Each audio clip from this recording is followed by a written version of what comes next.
भाई एक basic thought है कि इंसान हार काहे मान जाले।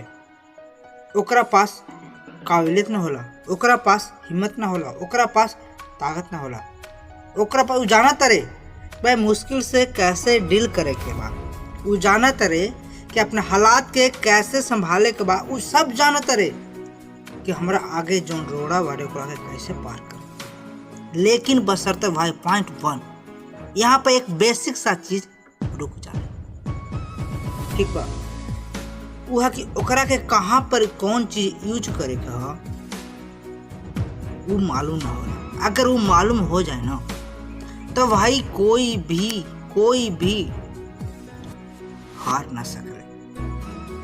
काहे कि ओकरा पास जौन जौन चीज हथियार बा ओकरा के चलावे के आ जाए तो भाई वो हार मान ही नहीं के सकत। काहे कि वो सीख गइल बा कैसे अपने हालात से डील करल जाला, कैसे मुश्किल के हैंडल करल जाला।